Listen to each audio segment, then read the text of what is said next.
red, green, yellow, and peach. Sinong bagong kapuso ang kinapareha ngayon kay Richard Gutierrez? Peach. Solen Yusuf. Solen Yusuf is correct. Look at that! Humahabol ang peach. Iniisip ko lang naman kasi matanggal yung mga palaka dun sa loob. Kasi nga syempre, andun ka sa loob, yung feeling na parang pressure sa'yo. Sino ang Vice Presidente ni Pangulong Noynoy ngayon? Green. Binay Aquino! Magkasama ba sila? Kinasal po silang dalawa lang hindi natin nalalaman. Ang maganda nito, tinuruan na niya, sumali rin siya. Isa pa to eh. Peach! Binay! Binay! Binay. Tatanggapin? Pwede, syempre.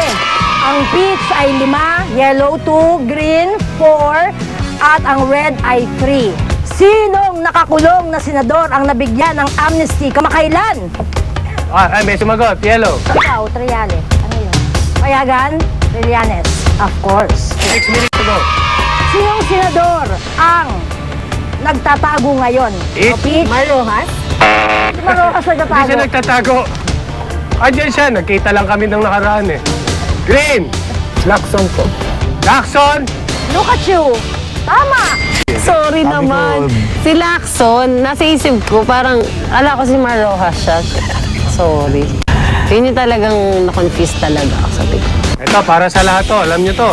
Anong bansa ang may hawak ngayong taon na to ng Miss Universe? Mexico? Mexico is correct. Naman, humahabol. Ira, bukod kay Ninoy, sino pa ang makikita sa bagong 500 piso bill? Red. Cory Aquino. Cory Aquino. Correct! Makinig kayo mabuti. May connection to doon sa aking katanungan kanina. Ano ang full name ng reigning Binibining Pilipinas Universe? Maria Venus ba? That is correct. Look at that. Ilang tao ang makikita sa bagong 20 peso bill? Red. Isa. Isa daw. Tama! Mahabol ha. Alam niya yun kasi 20 ng 20 yun. Siyempre naman. Anong mabibili mo sa 20? Si Seth yan eh. Si Steph yun. Saang bansa ginanap ang 2010 Asian Games? Peach. China. There you go, China! China is correct. Sino ang nakalaban ni Manny Pacquiao nitong November 2010? Yellow. Yung nabugbog yung mukha? Oo. Lahat naman ng nilabanan ni Manny, nabugbog yung Sino mukha. sunod? Peach. Antonio Margarito. Tingnan mo nga naman ni Antonio pa. Sinabihan ko siya na subukan mo, tsambahan mo, baka matsambahan mo yung mga sagot kasi bawal ako magturo eh.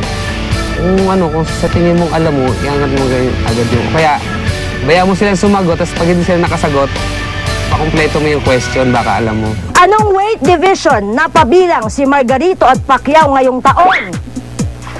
Red. Welterweight. Welterweight Yeah! is correct.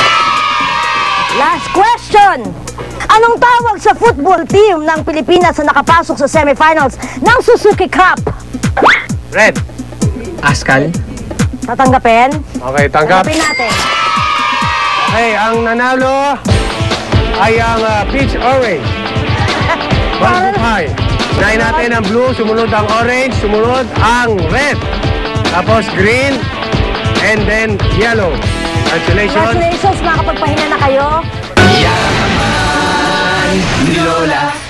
Ano pa nga kaya ang susunod na haharapin ng mga challengers ni Lola?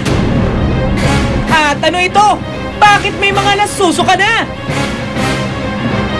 Maraming salamat po sa lahat ng sumuporta sa Yaman ni Lola, sa lahat ng mga challengers na pumila sa bawat auditions ni Lola. Sana po marami kayong natutunan dito sa show na to, and sa lahat po ng bumubuo ng Yaman ni Lola, maraming salamat sa inyo. Sobrang saya ng experience ko dito. God bless you!